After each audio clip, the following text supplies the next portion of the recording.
If you're somebody who obsesses over your flaws and are trying to fix them, you've come to the right place, because I'm here to tell you that you don't need to obsess over fixing every single one of your flaws and trying to mold yourself into a specific person.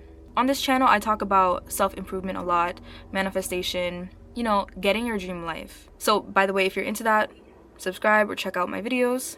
But I don't like the idea, and I don't subscribe to the idea that, you're just gonna tear down all your personality, all the things that make you you, and just become this persona. Everybody has unique traits about them that are just innate and are never gonna change. And you can harness these things that you think are flaws and turn them into something that actually it benefits you and benefits those around you as well.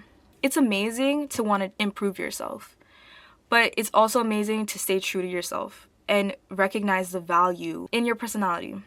So this is exactly how you're gonna turn your specific flaws into strengths with specific examples. I'll put the timestamp down here where I show you guys the specific examples. So let's get into it. Step 1 is you're gonna name the flaw. Name the trait honestly without insulting yourself. It's something I hate seeing people do, insulting themselves and really beating down their personality. It's the toxic version of the self-improvement sphere of the internet or whatever. And that's why I made this video. It's because I see some of that and I really don't like that either. Even though I love the self-improvement side of the internet and manifestation, I love that side of the internet, and that's why I'm doing videos in it. But yeah, so instead of judging these traits, or this happens a lot, someone told you something about yourself and you never let that go, you never feel appreciative of that trait anymore, and you're just taking in that judgment. So don't judge it. When you're looking at this trait, step 1 is naming the trait. Don't judge it or insult yourself. Just name it honestly and neutrally. For example, don't say I'm dramatic. Say I feel deeply. You feel deeply and you express intensely. That's the way that you can phrase it in a positive light. You don't have to say I'm obsessive. You can instead phrase it like I have a lot of high focus and I have drive in what I focus on. What language you use to describe yourself and your traits is going to determine whether it's useful or if it's shameful. A journal prompt that you can use for this is ask yourself, what trait do I keep calling a flaw in myself and why? Write that down and write it out and answer that question. Step 2, understand where that trait came from. Some traits I feel like you're born with. I'm sure that there's many traits that people are just born with, but some traits also have come from an experience. So try to find why you're like that. Why do you have that trait?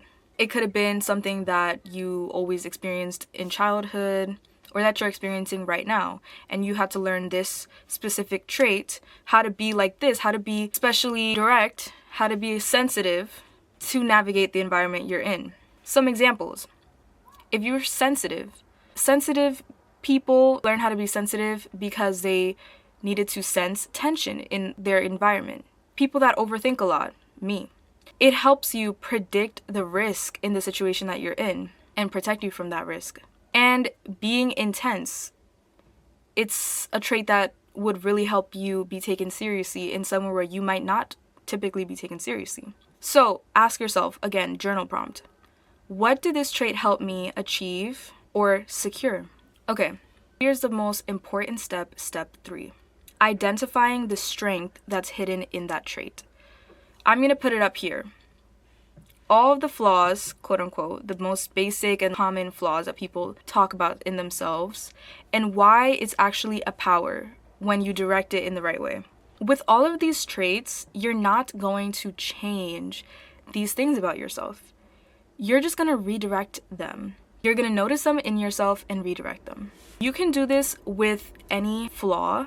And the way that you can uncover this and think about it is by journaling. Think of ways that this trait can be redirected to actually get you what you need in life and also benefit those around you. So step 4, after you recognize the trait and the hidden strength in that trait, you are going to give that trait a job so that it works for you and not against you.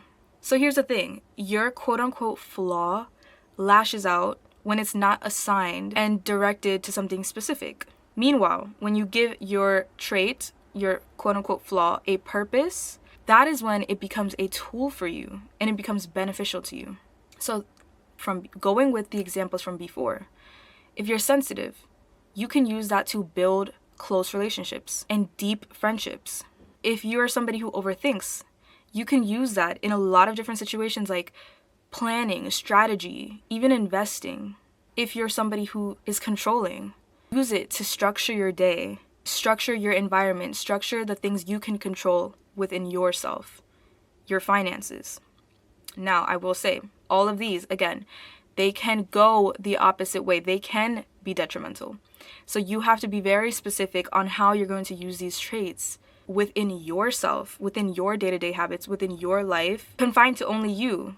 Direct it into something that benefits you and doesn't spiral into something else. In reality, the problem is not the trait, it's just the direction you're taking and what you're doing with that.